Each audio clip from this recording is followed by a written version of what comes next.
Welcome to jobs insider. आप सभी का एक बार फिर से स्वागत है हमारी ऑफिशियल यूट्यूब चैनल पर। दोस्तों, आज के इस वीडियो में हम बात करने वाले हैं एमपीपीएससी मेंस एग्ज़ाम के बारे में। दोस्तों, एमपीपीएससी प्रीलिम्स एग्ज़ाम 2023 17 दिसंबर को हो चुका है, जिसके आंसर की प्रोविज़नल आ चुकी है। उसके बाद में यहाँ पर आपत्तियाँ भी दर्ज करा चुकी है, लेकिन अभी तक मुख्य आंसर की यहाँ पर जारी नहीं हुई है। यानी कि जब तक मुख्य आंसर की जारी नहीं होगी तब तक रिजल्ट के कयास लगाना भी एक सिर्फ कल्पना है, क्योंकि मुख्य आंसर की के आने के बाद ही आपकी ओएमआर शीट की चेकिंग यहाँ पर स्टार्ट होती है। तो दोस्तों, मेंस क्या तय समय पर हो पाएगी, स्टेट फॉरेस्ट सर्विस और सिविल सर्विस एग्ज़ाम दोनों के बारे में बात करेंगे यहाँ पर, और प्रीलिम्स का रिजल्ट कब तक आएगा, इन तमाम चीज़ों पर यहाँ पर वीडियो में हम बात करने वाले हैं।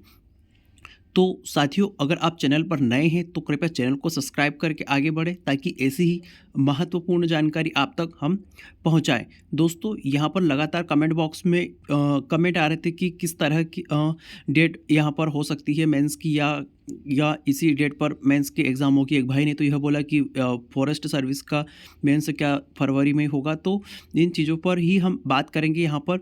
तो दोस्तों, अगर आपके मन में कोई भी सवाल है तो आप उन्हें कमेंट बॉक्स में ज़रूर पुट अप कर दिया करें, ताकि हम उस पर सेपरेट अलग से वीडियो लेके आ जाए, ताकि आपके मन की सभी जो विद्वता है वह समाप्त हो जाए। तो चलिए दोस्तों, यहाँ पर वीडियो को स्टार्ट करते हैं, आगे चीज़ें समझते हैं। साथियों, यहाँ पर मैंने कैलेंडर ओपन कर रखा है एमपीपीएससी का 2023-24 के लिए, जो यहाँ पर बनाया है इन लोगों ने। हालांकि कैलेंडर एमपीपीएससी कभी फॉलो नहीं करता है, बहुत रेयरली चीज़ें होती हैं, लेकिन यहाँ पर कुछ चीज़ें मुझे सही तरीके से फॉलो होती हुई दिखी। यहाँ पर देखो दोस्तों, राज्य सेवा प्रारंभिक परीक्षा इन्होंने जो 2024 वाली दी है वो 28 अप्रैल 2024 को दी है, और वो एग्जैक्ट यही टाइम है। और वही एमपीपीएससी प्रीलिम्स 2023 का जो टाइमिंग इन्होंने दिया था 17 दिसंबर वाला, उसी तारीख को यहाँ पर इन्होंने एग्ज़ाम भी ले ली। तो कुछ चीज़ें ये सही टाइम से कर रहे हैं, लेकिन यहाँ पर बात यह है दोस्तों कि जो मुख्य परीक्षा है 2023 वाली, क्या वह इस टाइम पर हो पाएगी। तो इन चीज़ों पर ही डिस्कस करने के लिए हमने सेपरेट वीडियो बनाया है। देखिए दोस्तों, कहने वाले कुछ भी कह सकते हैं, लेकिन अगर आप इतनी बड़ी एग्ज़ाम की तैयारी कर रहे हैं तो आप में इतनी मैच्योरिटी अवश्य होगी कि आप ये समझ चुके होंगे कि यहाँ पर यह मेंस इस टाइम पर नहीं होगी। उसका एक कारण है। देखिए दोस्तों, यहाँ पर मुख्य परीक्षा राज्य वन सेवा की इन्होंने बताई है 25 फरवरी 2024 को, यानी कि यहाँ पर आज 16 तारीख के आसपास हो चुकी है, और यानी कि 25 और यहाँ पर 35-40 दिन के आसपास बचे हुए हैं। और वो भी तब जब यहाँ पर रिजल्ट, अभी तो आंसर की भी नहीं आई है, मेंस मुख्य आंसर की। तो मान लीजिए यहाँ पर अगर रिजल्ट ही 1 महीने के अंदर आता है, तो क्या आपको सिर्फ 15 दिन दिए जाएंगे, या फिर यहाँ पर अगर ये मान लीजिए कि रिजल्ट अगर यहाँ पर आपके 15 दिन बाद ही आ जाता है, तो क्या सिर्फ आपको 15 से 20 दिन दिए जाएंगे। तो ऐसा नहीं होता है दोस्तों, यह सिविल सर्विस एग्ज़ाम्स है, कोई टाइम पास एग्ज़ाम नहीं है। उसके बाद राज्य सेवा मुख्य परीक्षा की बात करें तो 11 मार्च 2023 से 16 मार्च 2023।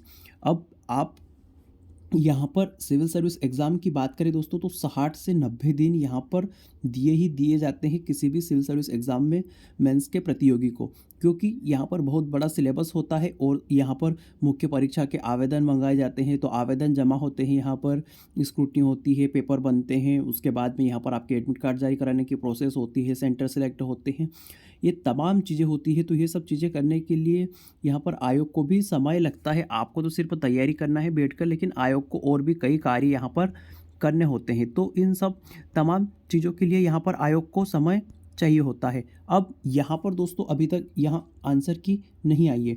अगर मान लीजिए कि यहाँ पर 20 तारीख तक आंसर की आ जाती है आपकी, तो उसके बाद में यहाँ पर 20 से 25 दिन तो आयोग को लगते ही लगते हैं रिज़ल्ट बनाने में लेट्स, अब क्योंकि यहाँ पर दोस्तों छुट्टियाँ भी काफ़ी है। यहाँ पर 26 जनवरी है, उसके बाद में और भी अन्य छुट्टियाँ हैं। तो यहाँ पर अभी 22 तारीख का भी अवकाश घोषित कर दिया है सरकार ने। तो इस तरह से यहाँ पर लगभग 30 दिन तो रिज़ल्ट बनाने में लग ही जाते हैं। मान लीजिए 18 तारीख तक रिज़ल्ट आया है, तो यहाँ पर तो फरवरी में आपका रिज़ल्ट आएगा। और ये तो डेफिनेटली है कि 10 फरवरी 15 फरवरी के आसपास आपका रिज़ल्ट हो सकता है जारी हो जाए प्रीलिम्स एग्ज़ाम का।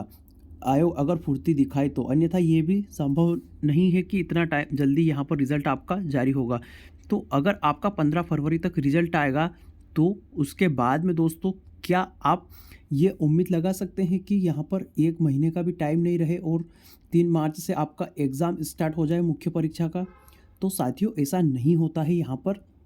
यह चीज़ें सरासर नहीं हो पाई है, यह कैलेंडर नहीं फॉलो हो पाएगा, इस चीज़ को मैं यहाँ पर बता रहा हूँ। लेकिन आप इस डेट को मानकर ही यहाँ पर एग्ज़ाम की तैयारी करिए मुख्य परीक्षा की, क्योंकि जब आपने 17 दिसंबर को एग्ज़ाम दी थी, तब से यहाँ पर आपके पास में 90 दिन का समय बचा था, आपके पास पर्याप्त समय था मुख्य परीक्षा की तैयारी करने का। और होप सो जो हमने स्टार्टिंग में कट ऑफ आपको बता दिया था कि 70 से जो 75 वाली जनता है, वह जनता यहाँ पर मुख्य परीक्षा की तैयारी पूरी तन्मयता से करे, क्योंकि आपका सिलेक्शन यहाँ पर होने की संभावनाएँ बनती हैं। और अगर नहीं भी हुआ, एक आध नंबर से रुक जाएँगे, तो आप उस योग्य हैं कि आप प्रारंभिक परीक्षा क्वालीफ़ाई कर सकते हैं, अगली वाली क्वालीफ़ाई कर सकते हैं। लेकिन उसके लिए सिर्फ़ प्रारंभिक परीक्षा क्वालीफ़ाई करने से क्या होगा दोस्तों? आपके पास में मेंस पढ़ा हुआ भी होना चाहिए, आपको मेंस लिखना भी आना चाहिए, अन्यथा प्रीलिम्स पास करने का कोई सेंस नहीं रह जाता है।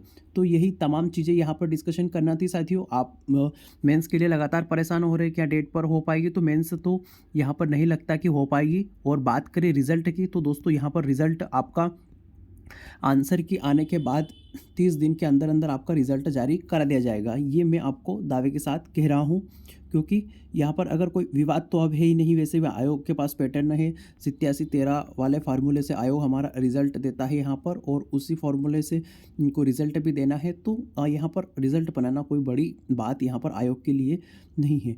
तो चलिए दोस्तों, वीडियो को ज़्यादा लंबा नहीं करते हैं। आपके मन में कोई भी सवाल है एमपीपीएससी एग्ज़ाम को लेकर, तो आप कमेंट बॉक्स में अवश्य बताइएगा।